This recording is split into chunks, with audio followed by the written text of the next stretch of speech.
Complex নাম্বারের উপরে যদি এই কয়েকটা ট্রিক যদি তুমি না জেনে থাকো, তাহলে WBJEE-তে তোমার প্রবলেম সলভ করা মুশকিল হয়ে যাবে, প্রায় ইম্পসিবল হয়ে যাবে। তো আজকেকার এই কয়েকটা প্রবলেমের মধ্যে দিয়ে আমরা পুরো কমপ্লেক্স নাম্বারের মধ্যে ইউজ হওয়া সমস্ত ট্রিক আমরা আলোচনা করে ফেলবো। তো দেখতে থাকো পুরো ভিডিওটা। তো ধরা যাক Z1 এবং Z2 দুটি শূন্য ব্যতীত জটিল সংখ্যা। Z1 এবং Z2 দুটো কমপ্লেক্স নাম্বার দেওয়া আছে, যে দুটো জিরো নয়। তাহলে এই অপশনগুলোর মধ্যে কোনটা ঠিক হবে? অপশন এ তে বললো argument of Z1 into Z2 এর মুখ্য মান অর্থাৎ principal value, argument of Z1 এর মুখ্য মান ও আর্গুমেন্ট অফ Z2 এর মুখ্য মানের যোগফলের সমান নাও হতে পারে। অপশন বি তে বলছে আর্গুমেন্ট অফ Z1 Z2 এর মুখ্য মান আর্গুমেন্ট অফ Z1 এর মুখ্য মান প্লাস আর্গুমেন্ট অফ Z2 এর মুখ্য মান।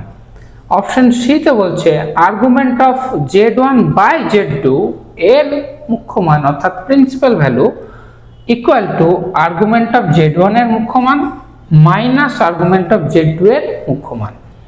ডি অপশনে বললো argument of Z1 by Z2 এর মুখ্য মান argument of Z1 minus argument of Z2 এর মুখ্য মানের সমান নাও হতে পারে। এখানে মুখ্য মানের সমান নাও হতে পারে এটা। তো দেখো আমাদের এই অপশনগুলোর মধ্যে কোনটা ঠিক হবে সেটা বলতে হবে। এখানে কিন্তু more than one answer correct আছে। তো দেখো মুখ্য মান বলতে আমরা কি বুঝি? আর্গুমেন্টের ক্ষেত্রে মুখ্য মান বলতে আমরা কি বুঝি? তোমরা জানো আর্গুমেন্ট সব সময় যদি আমরা প্রিন্সিপাল ভ্যালু নিই তাহলে সেটা থাকে, প্রিন্সিপাল ভ্যালু নিলে মাইনাস পাই থেকে পাইয়ের মধ্যে থাকে, মাইনাস পাই থেকে পাইয়ের মধ্যে আর্গুমেন্ট এক্সিস্ট করে। এখন দেখো যদি আমি argument of Z1 into Z2 বার করি, আর তোমরা জানো মুখ্য মানের ক্ষেত্রে এইটা হয় Z1 argument of Z1 plus argument of Z2 plus 2k পাই। এখানে k এর ভ্যালু হয় -101 এর মধ্যে।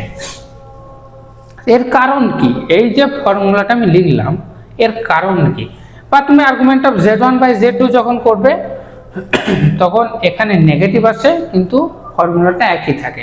এটার কারণ হলো তুমি যখন argument of Z1 plus Z2 করবে, তো যেহেতু আর্গুমেন্ট প্রিন্সিপাল ভ্যালুতে মাইনাস পাই থেকে পাইয়ের মধ্যে এক্সিস্ট করে, তো যখন তুমি দুটো আর্গুমেন্ট অ্যাড করবে তখন এর ভ্যালুটা মাইনাস পাই বা পাই এই যে রেঞ্জ আছে এই রেঞ্জের বাইরে চলে যেতে পারে। তো রেঞ্জের বাইরে চলে গেলে ওইটাকে রেঞ্জের মধ্যে নিয়ে আসার জন্য আমরা কি করে থাকি? 2k পাই যোগ করে থাকি। সেটা k এর মান কখনো নেগেটিভও হতে পারে, কখনো 0 বা 1ও নিতে পারি। এটা আমাদের প্রয়োজন মতো নিতে হয়। তো দেখো তাহলে পরে এখানে কি বলো অপশন এতে আর্গুমেন্ট অফ Z1 Z2 এর মুখ্য মান আর্গুমেন্ট অফ Z1 এর মুখ্য মান ও Z2 এর মুখ্য মানের যোগফলের সমান নাও হতে পারে। এটা অবশ্যই ঠিক, কারণ কখন হবে না, এটা যোগফলের সাথে সমান হবে যখন এই argument of Z1 plus Z2 এটা মাইনাস পাই থেকে পাই এর মধ্যে থাকবে, কিন্তু যখন বাইরে চলে যাবে তখন আমাকে এটা অ্যাড করে নিতে হয়। তাহলে তুমি দেখতে পাচ্ছ অপশন এটা ঠিক এবং অপশন ডিটা ঠিক, কারণ ডি এর ক্ষেত্রেও সেম জিনিস, যে যখনই তোমার রেঞ্জের বাইরে চলে যাবে তখন তোমাকে 2k পাইটা বাদ অথবা যোগ করতে হতে পারে। এটা কিন্তু দারুণ প্রবলেম, একটা বড় সড়ো টপিক আর্গুমেন্ট, তার উপরে বেস করে কিন্তু এটা তোমার আর্গুমেন্টের সমস্ত ট্রিক যেগুলো আছে আর্গুমেন্ট রিলেটেড সে সমস্ত কিছু তোমাকে কিন্তু অ্যাপ্লাই করতে হলো। তো দেখো এটা আমাদের নেক্সট প্রবলেম। এটাও দেখো WBJEE 2022 এসেছিল। এই প্রবলেমটা কি বলছে? z = x - iy, z = x - iy। তাহলে z to the power 1/3 equal to p plus I Q, তাহলে এই যে দেওয়া আছে x by P plus y by Q by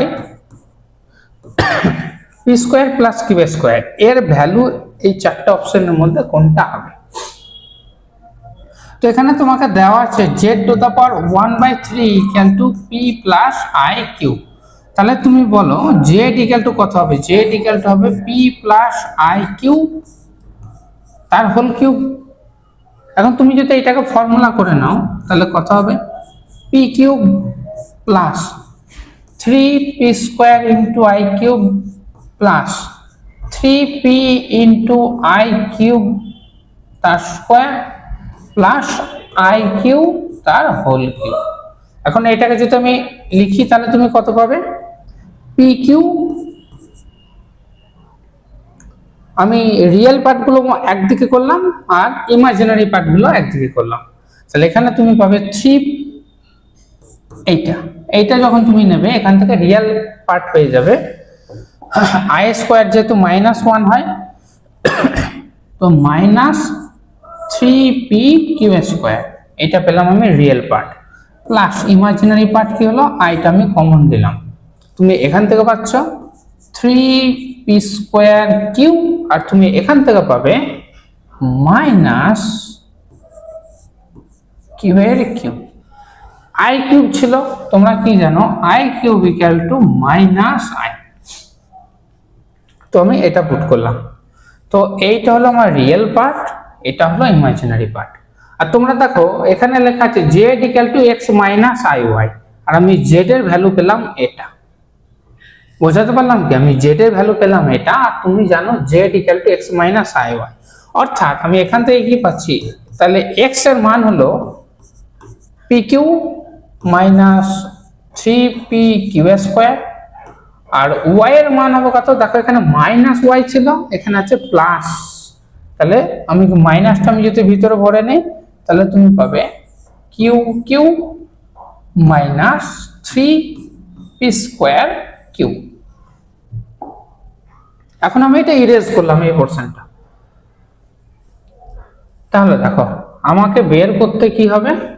বের করতে হবে x by P plus y by Q by P square plus Q square. So আমি ভ্যালুগুলো এবার পুট করি, x by P plus y by Q by P square plus Q square, এটা কত হবে? x এর ভ্যালু হলো আমার এটা, তাহলে যখন p করব বাই, তুমি এখান থেকে পাবে P square minus 3 Q square. y এর মান যখন তুমি পুট করবে তুমি এখান থেকে পাবে plus Q square minus 3p square by P square plus Q square. তাহলে তুমি এখান থেকে পেয়ে যাচ্ছ -2 যদি কমন দিই P square plus Q square by P square plus Q square.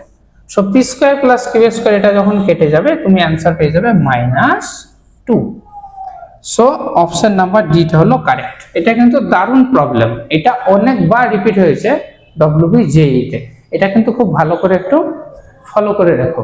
দেখো কি বললো, z1 এবং z2 এই সমীকরণে যদি দুটো রুট হয় এই সমীকরণে, তাহলে z1 z2 এবং মূল বিন্দু অর্থাৎ 0 0 একটি সমবাহু ত্রিভুজ গঠন করবে, অর্থাৎ ইকুইল্যাটারাল ট্রায়াঙ্গেল গঠন করবে। ইকুইল্যাটারাল ট্রায়াঙ্গেল যদি গঠন করে তাহলে এই তিনটে কন্ডিশনের মধ্যে কোন কন্ডিশনটা হোল্ড করবে? এই চারটে কন্ডিশনের মধ্যে। তো এই প্রবলেমটা সলভ করতে গিয়ে আমরা কোয়াড্রেটিক ইকুয়েশনের কিছু প্রপার্টি অ্যাপ্লাই করব। তোমরা জানো যে যদি z square plus pz plus Q equal to 0 এই সমীকরণের দুটো বীজ যদি z1 ও z2 হয়, তাহলে z1 প্লাস z2 অর্থাৎ দুটি বীজের যোগফল এটা কত হয়? -p, ও দুটো বীজের প্রোডাক্ট z1 ইন্টু z2 এটা হবে কিউ। এখন দেখো z1 z2 ও 0 0 0, z1 z2 ও 0 0, এই তিনটে বিন্দু মিলে যদি একটা সমবাহু ত্রিভুজ গঠন করে অর্থাৎ ইকুইল্যাটারাল ট্রায়াঙ্গেল, তাহলে তোমরা জানো কমপ্লেক্স নাম্বারে পড়েছো একটা কন্ডিশন, সেটা কি না z1 square plus z2 square equal to z1 into z2, এটা হোল্ড করে। যদি এখানে তিনটে বিন্দু দেওয়া থাকতো z1 z2 ও z3, তাহলে সেক্ষেত্রে আমরা এটা লিখতাম z1 square plus z2 square plus z3 square equal two হয় z1 z2 plus z2 z3 plus z1 z3। এই কন্ডিশনটা হোল্ড করতো। তো এখন যেহেতু আমার দুটো পয়েন্ট দেওয়া হচ্ছে সেই জন্য এটা একটা 0 0 দেওয়া আছে, তো এখানে যদি z3 এর জায়গায় 0 বসে তো এটাই পাওয়া যায়।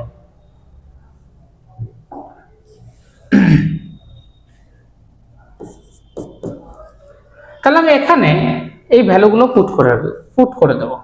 তাহলে তোমরা জানো a square plus B square কি হয়, a plus B whole square minus 2ab equal to z1 plus z2। Just formula apply করলাম। তাহলে তুমি কি পাচ্ছ z1 প্লাস z2 স্কোয়ার অর্থাৎ মাইনাস পিটা স্কোয়ার অর্থাৎ পি স্কোয়ার ইকুয়াল টু, এটা যদি ওইদিকে যায় তাহলে আচ্ছা এখানে ইনটু ছিল 3z1 z2 হয়ে যাবে, আর 3z1 z2 হলো তাহলে 3q অর্থাৎ P square equal two 3q, অর্থাৎ অপশন নাম্বার সিটা হলো তোমার correct option, P square equal two 3q। তো এখানে দেখো তুমি কমপ্লেক্স নাম্বারের একটা প্রপার্টি, মোস্ট ইম্পর্টেন্ট প্রপার্টি, সেটা হলো এটা। হ্যাঁ, সমবাহু ত্রিভুজ হলে যে কন্ডিশনটা আমরা পেয়ে থাকি কমপ্লেক্স থেকে সেটা অ্যাপ্লাই করলাম, প্লাস সেই সাথে সাথে কোয়াড্রেটিক ইকুয়েশনের একটা প্রপার্টি ইউজ করলাম। তো এটা দেখো আমাদের নেক্সট প্রবলেম। এটা কি বলছে WBJ তে 2020-তে এসেছিল এই প্রবলেমটা। এটাও কিন্তু কমপ্লেক্সের সরি ইম্পর্টেন্ট একটা থিওরি। সেটা কি বলে তোমরা জেনে থাকবে, এই যে সমীকরণটা দেওয়া আছে এই সমীকরণটা একটা বৃত্তের সমীকরণ, ঠিক আছে। তো এই কোশ্চেনটা কমপ্লিট যদি করি, এই সমীকরণে যে বৃত্তটা রিপ্রেজেন্ট করে সেই বৃত্তের ব্যাসার্ধ কত, ব্যাসার্ধ কত, এটাই ছিল কোশ্চেন। তো তোমরা জানো যে Z Z bar plus A Z bar plus A bar Z plus B equal to 0, এইটা কমপ্লেক্স নাম্বার একটা বৃত্ত অর্থাৎ সার্কেলকে রিপ্রেজেন্ট করে। আর এই বৃত্তের রেডিয়াস কত হয়, রেডিয়াস হয় √mod a square minus B, এটা হয় রেডিয়াস। তো আমাকে একটু কমেন্টে জানিও তো এই টাইপের দেখতে সার্কেলের সেন্টার কত হয়। সেন্টারটাও তুমি জানো এখান থেকে বেরোয়, তো সেন্টারটার মান কত হয় সেটা তুমি আমাকে একটু কমেন্টে জানিও। তো দেখো এখানে যদি আমরা পুট করি mod a square minus B, এখানে এ বলতে কত দেখো, এ বলতে দেখো তুমি এখান থেকে যদি ধরো 2,3, এই যে কমপ্লেক্স নাম্বার তুমি এখান থেকে পেয়ে যাচ্ছ। তো mod a স্কোয়ার তাহলে তুমি কত পেয়ে যাবে, √2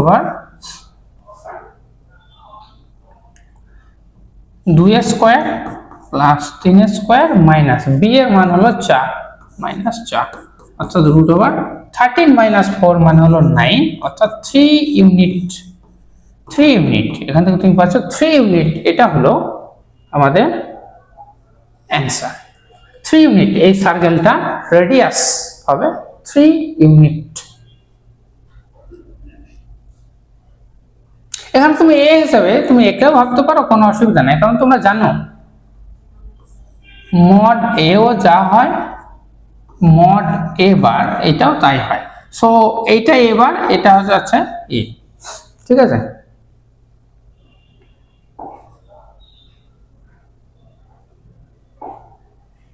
এই দেখো, এই প্রবলেমটা দেখো, মোস্ট ইম্পর্টেন্ট প্রবলেম। এই টাইপের প্রবলেম কিন্তু WBJEE তে এসে থাকে। এটা কি বললো, mod Z plus mod Z minus 2 এর মিনিমাম ভ্যালু কত? মিনিমাম ভ্যালু কত? এর মিনিমাম ভ্যালু কত? এই চারটা অপশনের মধ্যে এর মিনিমাম ভ্যালু কত?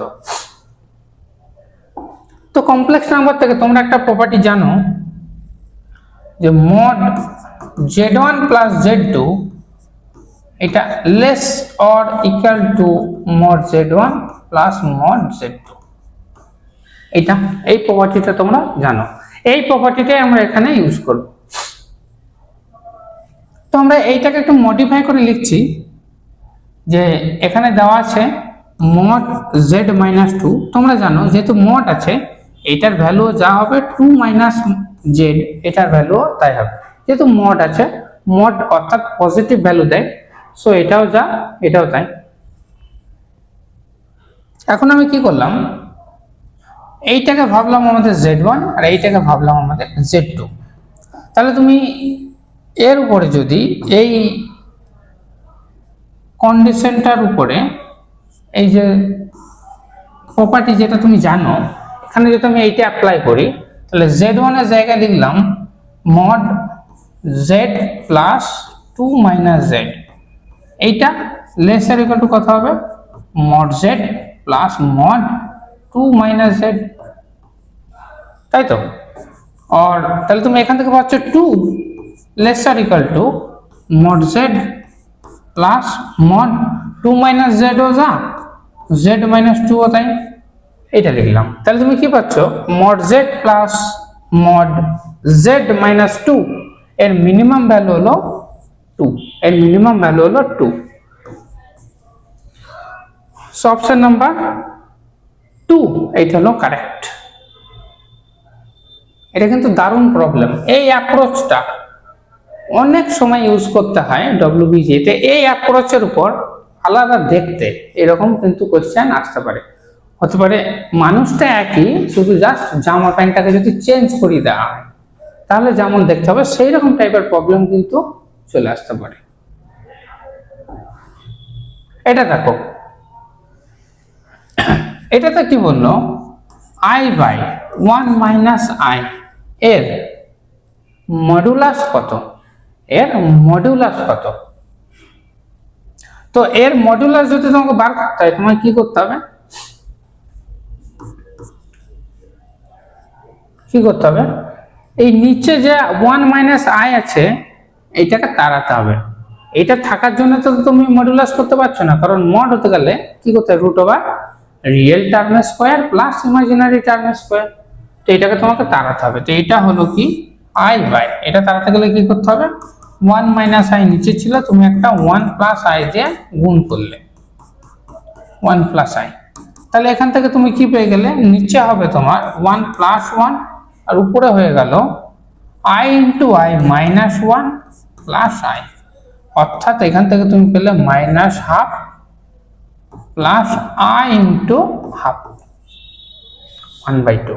তাহলে তুমি এবার পাবে, এটা যদি আমি z এর নাম দিতাম তাহলে মড z কত হয়ে যাবে, mod z equal to root over 1/4 plus 1/4।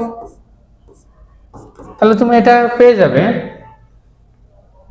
কত, root over 2/4। So 1/√2, 1/√2 option number 2 এটা হলো কারেক্ট। 1/√2 টা হলো এর মডুলাস ভ্যালু।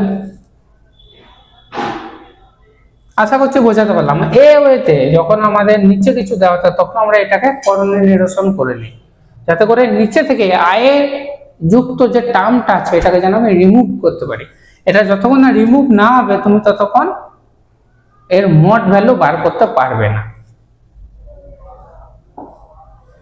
এটা দেখো আমাদের লাস্ট প্রবলেম আজকে। কারণ তো আজকে যতগুলো প্রবলেম করলাম এই প্রবলেমগুলোর মধ্যে কমপ্লেক্স নাম্বারের যত রকমের থিওরি আছে সেই সমস্ত কিছু অ্যাপ্লাই হলো।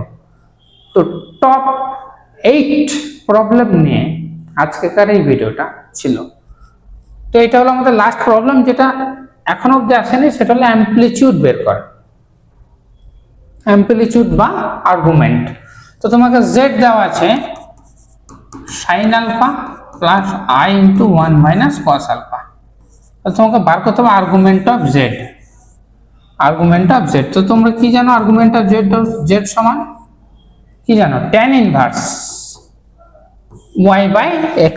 এখানে y কত 1 মাইনাস কস আলফা আর x হলো সাইন আলফা। তো তুমি এখান থেকে পেয়ে যাবে tan inverse 1 minus cos alpha, formula use করো 2 sine square alpha by 2 by sine আলফার ফর্মুলা কি হয় 2 sine alpha by 2 cos alpha by 2।